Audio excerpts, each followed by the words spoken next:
స్వామ్య ప్రతిష్టకు పునాది అయింది. ఆయన ప్రతి అడుగు కూడా ప్రజల గుండెను చేరింది. ఆయన ప్రతి మాట ప్రజల ఆలోచనను పెంచింది. అందుకే 3132 కిలోమీటర్లు నడిచిన 226 రోజులు శ్రమించిన 97 నియోజకవర్గాల అంకలు, అవరోధాలు, నిర్బంధాలు ఆయన్ని ఏమీ చేయలేకపోయాయి. ఈ యువగలం ఒక చారిత్రాత్మక విజయంగా నిలిచింది. ఈ ఉద్యమం మరొక స్వతంత్ర పోరాటంలో నిలిచింది. ఆ స్వతంత్ర పోరాటం తయారు చేసినటువంటి పోరాట యోధుడే మన నారా లోకేష్. ఆ లోకేష్ అన్నని ఈ రోజు మాట్లాడవలసిందిగా ఆహ్వానిస్తున్నాను.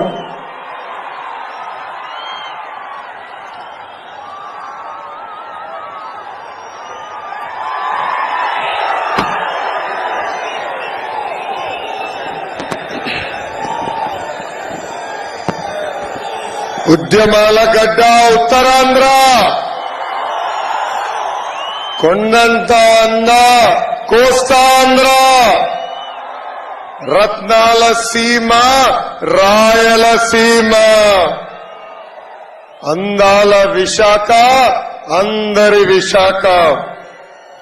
అన్ని ప్రాంతాల నుంచి పెద్ద ఎత్తున వచ్చిన ప్రజలకి ఈ కార్యక్రమానికి ముఖ్య అతిథిగా వచ్చిన తెలుగుదేశం పార్టీ జాతీయ అధ్యక్షుడు వారు నారా చంద్రబాబు నాయుడు గారికి, జనసేన అధ్యక్షుడు వారు పవన్ అన్నకి, మీ అందరి బాలయ్య, నా ఒక్కడికి ముద్దుల మావయ్య బాలయ్య బాబు గారికి, తెలుగుదేశం జనసేన పార్టీ నాయకులకి, కార్యకర్తలందరికీ నా హృదయపూర్వక నమస్కారం. బొమ్మ బ్లాక్ బస్టర్ గురు. ఏ బొమ్మ చూస్తే జగన్ దిమ్మ తిరిగి మైండ్ బ్లాక్ అవుతుందో, ఏ బొమ్మ చూస్తే జగన్ కి జ్వరం వస్తుందో, ఏ బొమ్మ చూస్తే తాడేపల్లి కొంపలో టీవీ పగలుతాయో ఆ బొమ్మ ఈ రోజు మనందరం చూస్తున్నాం. విజనరీ చంద్రబాబు గారు, పవర్ఫుల్ పవన్ అన్న, మన సింహం బాలయ్య బాబు గారు ఒకే ఫ్రేమ్ లో ఉన్నారు. బ్రదర్ ఒక్కసారి జూమ్ చేసి చూపించు. తాడేపల్లి కొంపలో ఉచ్చపడాలి. ఇది యువగలం ముగింపు సభ కాదు, ఇది ఆరంభం మాత్రమే. ఇది నవశకం. యుద్ధం మొదలైంది. తాడేపడి తలుపులు బద్దలు కొట్టే వరకు ఈ యుద్ధం ఆగదు. ప్రజాస్వామ్యంలో పాదయాత్ర చేస్తే అది పోరాటం అవుతుంది. కానీ రాక్షస పాలనలో పాదయాత్ర చేస్తే అది విఫలమవుతుంది. యువగలం, మనగలం, ప్రజాబలం. ఈ యువగలం నేను కుప్పం నుంచి మొదలుపెట్టా. 226 రోజులు, 97 నియోజకవర్గాలు, 2108 గ్రామాలు, వార్డులు, 3132 కిలోమీటర్లు పాదయాత్ర చేశా. ఈ యువగలం ఆపేదానికి పోలీసులు పంపించారు. అంబేద్కర్ గారు రాసిన రాజ్యాంగం చూపించి ఈ యువగలం ముందరికి సాగింది.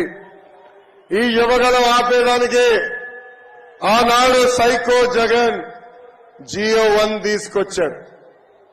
ఆ రోజే చెప్పా, జియో 1 మర్చి ఎక్కడ పెట్టుకుంటావో పెట్టుకో, ఈ లోకేష్ తగ్గేదే లేదు.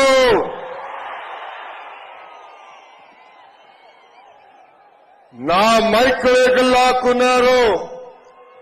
ఇది అన్న విశ్వవిఖ్యాత నడ సార్వభౌమ స్వర్గశ్రీ నందమూరి తారక రామారావు గారు ఇచ్చిన గొంతు. ఈ గొంతు నొక్కే మగాడు పుట్టలేదు, పుట్టవోడు.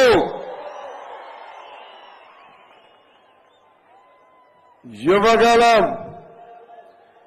ఆనాడే చెప్పా, ఈ యువగలం సాగనిస్తే పాదయాత్ర, అడ్డుకుంటే దండయాత్ర. వైకాపా కార్యకర్తలు పంపించారు. వాళ్ళు మనోళ్ళ పైన గుడ్డేస్తే పసుపు సైన్యం ఆమ్లెట్ వేసి రిటర్న్ గిఫ్ట్ ఇచ్చింది. బామలకే భయపడని బ్లడ్ మనది. ఈ పిల్ల సైకోల్కి మనం భయపడతామా? భయం మన బ్లడ్ లోనే లేదు బ్రదర్.